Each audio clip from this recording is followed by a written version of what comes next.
ক্ষমতাচ্যুত সাবেক শিক্ষা ও সমাজ কল্যাণ মন্ত্রী ডক্টর দীপু মনির জন্য আবারও 4 দিনের রিমান্ড মঞ্জুর করেছে আদালত।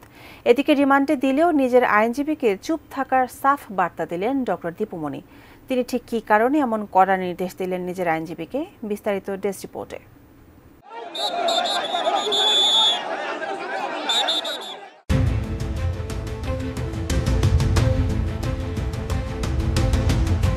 বৈষম্য বিরোধী ছাত্র আন্দোলনের হত্যা মামলায় সাবেক শিক্ষা ও সমাজ কল্যাণ মন্ত্রী ডাক্তার দীপু মনিকে ফের 4 দিনের রিমান্ড মঞ্জুর করেছে আদালত। 19 মার্চ মেট্রোপলিটন ম্যাজিস্ট্রেট শাহিন রেজার আদালতের কাঠগড়ায় দাঁড়িয়ে নিজের আইনজীবীকে রিমান্ডের বিষয়ে কথা বলতে নিষেধ করেন দীপু মনি। এদিন সকালে দীপু মনি সহ অন্য আসামিদেরও আদালতে হাজির করা হয়।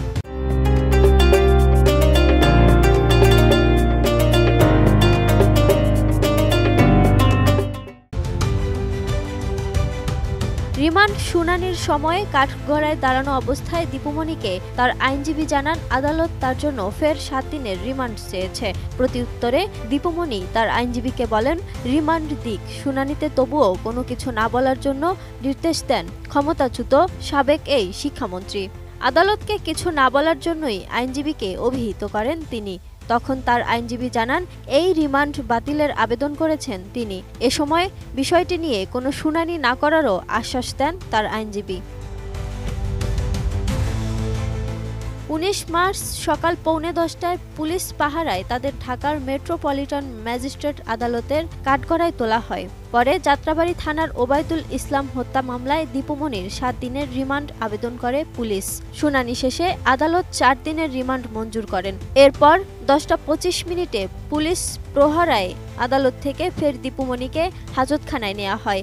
এ সময় তাকে হাতে হাতকড়া, বুকে বুলেট প্রুফ জ্যাকেট ও মাথায় হেলমেট পরিয়ে নিতে দেখা যায়। এর আগে গত 19 আগস্ট বাড়িধারা এলাকা থেকে দীপু মনিকে গ্রেপ্তার করে পুলিশ। মামলার অভিযোগ থেকে জানা যায় বৈষম্য বিরোধী ছাত্র আন্দোলনের সময় গত 4 আগস্ট বিকাল 5টার দিকে যাত্রাবাড়ির কাজলা পেট্রোল পাম্পের সামনে আওয়ামী লীগের নেতারা সহ 14 দলের নেতাকর্মীরা অবৈধ অস্ত্র দিয়ে নির্বিচারে হাজার হাজার জনতার উপর গুলি চালান। এতে ওবায়দুল ইসলাম গুলিবিদ্ধ হয়ে মারা যান। এ ঘটনায় শেখ হাসিনা, ওবায়দুল কাদের সহ 58 জনকে আসামি করে মামলা করেন মোহাম্মদ আলী নামের এক স্বজন। Lima Sayanti, desk report, 18 news.